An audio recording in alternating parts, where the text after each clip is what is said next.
Hey everyone, I hope you're having a fantastic day so far. Today, I want to talk about the art of effective listening, especially when it comes to leadership. Now, it may seem like a juvenile topic to talk about, but there are so many nuances of listening that enable someone to feel heard and essentially create influence because you as the leader are doing the listening. Now, I'm going to break this down into different things. So for example, talking about why listening is important, common barriers to listening, and different techniques you can endorse or use in order for you to have effective sort of like listening. And of course, how you can extend this to your teams as well. So let's get into it.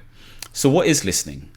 Essentially, listening is a form of input, is a way for you to interpret information in such a way where you can understand it, analyze it, and then say something in response to that information. So good listening, so to speak, really good listening is where you've demonstrated that you've heard that information, okay? So let's think about it. When you're listening to somebody, you're giving them your full attention, or at least should be giving them your full attention. That really means making sure you're in a position where there is an environment that respects that you two are conversing or in dialogue.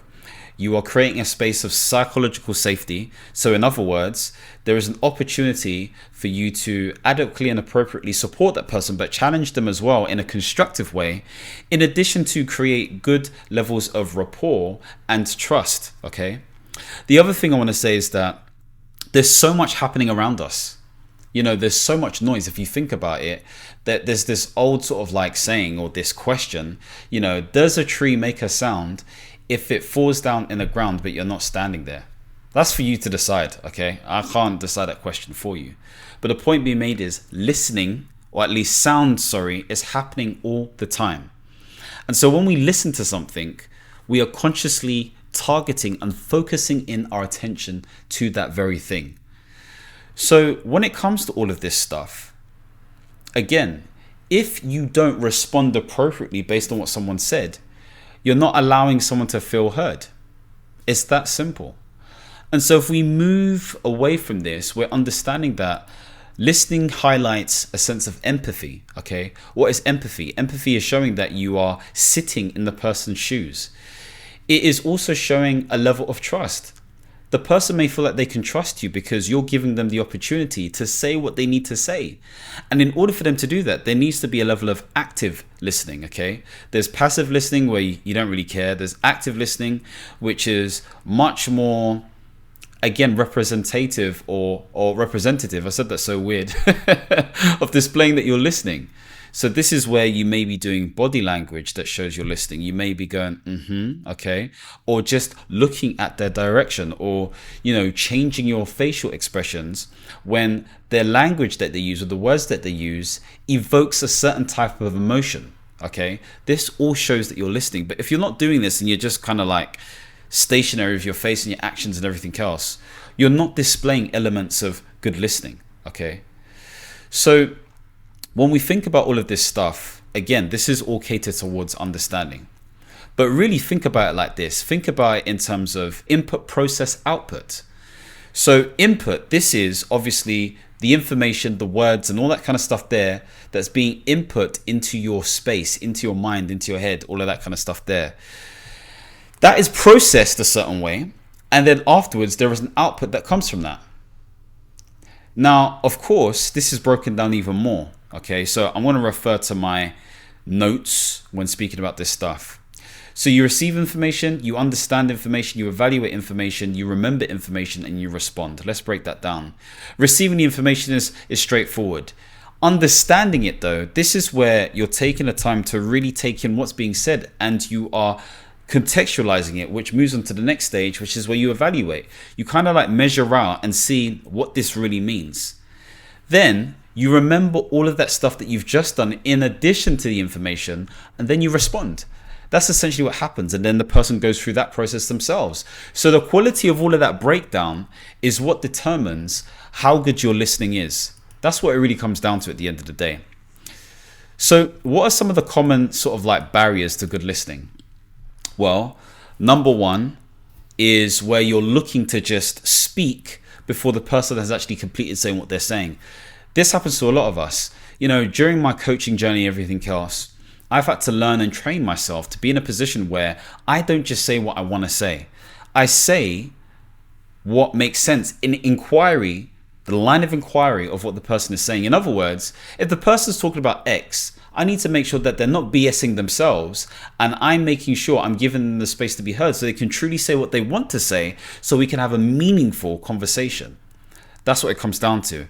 Another thing is being very fidgety, okay? If you're always doing things, or if you're on your phone, or if all of this stuff is happening around you, it's going to distract you. So the third thing is really about environment. How are you creating an environment that enables you to make sure that you are present in the moment and ensuring that what is being said fully without any distractions? Of course, presentation is a key thing as well. So if you present yourself in such a way where you're inviting psychological safety, okay, then of course the person is going to feel more open to this stuff. And of course, listening comes with, again, good feedback, good responses, empowering questions, all of this kind of stuff that shows that you are listening. Mirroring, a lack of mirroring as well. I'm not saying you have to mirror, but not sort of like displaying similarities in terms of what the person's doing, or even summarizing what the person is saying, can also be a form of poor listening or barriers to good listening as well. So all of this stuff comes into play.